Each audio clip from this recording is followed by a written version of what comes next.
সবার মেধার সঠিক ব্যবহার নিশ্চিত করতে সরকারি চাকরিতে কারো ৫ বছরের বেশি থাকা ঠিক না বলে মন্তব্য করেছেন প্রধান উপদেষ্টা ডক্টর মোহাম্মদ ইউনূস।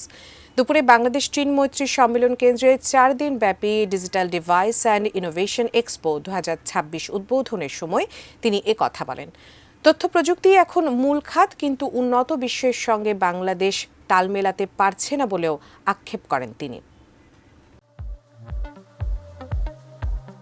সময় এখন প্রযুক্তির। গ্রাহকের আগ্রহের সম্মানেই রাজধানীতে আবারও শুরু হলো তথ্য প্রযুক্তির বিভিন্ন সামগ্রীর ৩ দিনের মেলা। মেলা উদ্বোধন করে প্রধান উপদেষ্টা ডক্টর মোহাম্মদ ইউনূস একদিকে আনন্দিত, আবার আক্ষেপও তার কম নয়।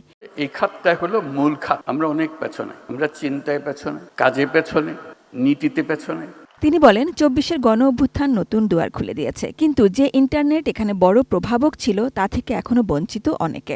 শেষ পর্যন্ত এটা মহাশক্তিশালী একটা সরকারকে পালাতে হলো।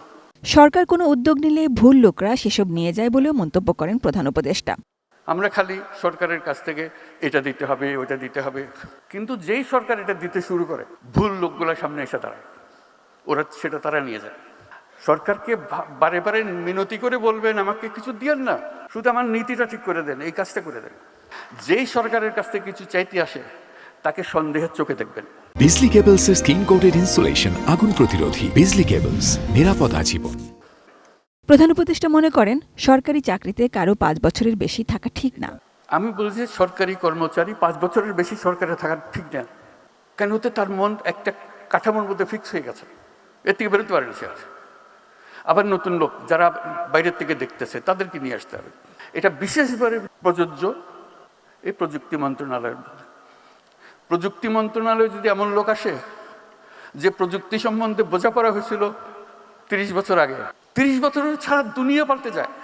প্রযুক্তিতে বাংলাদেশ পিছিয়ে আছে এই আক্ষেপের সঙ্গে তিনি যোগ করেন, এদেশের মানুষ প্রযুক্তির ব্যবহারে জালিয়াতি করছে, যার কারণে বিশ্বে আরো কোণঠাসা হচ্ছে বাংলাদেশ। বাংলাদেশ একটা বিষয়ে পৃথিবীর চ্যাম্পিয়ন এখন। কিসে? জালিয়াতি। বহু দেশ আমাদের পাসপোর্ট গ্রহণ করে না, সে গৃহকর্মী হবে, কিন্তু নিয়ে এসছে ডাক্তারের সার্টিফিকেট, পারমিশন ভুয়া, ব্যাংক সার্টিফিকেট ভুয়া, এবং আমরা ইস্যু করছি সেগুলো, এবং জেনুইনলি ইস্যু করছি। যেখান থেকে যাওয়ার কথা সেখান থেকে ইস্যু করছি পয়সা। কাজেই আমাদেরকে প্রযুক্তিতে আসতে হলে ন্যায্য জিনিস নিয়ে আসতে হবে।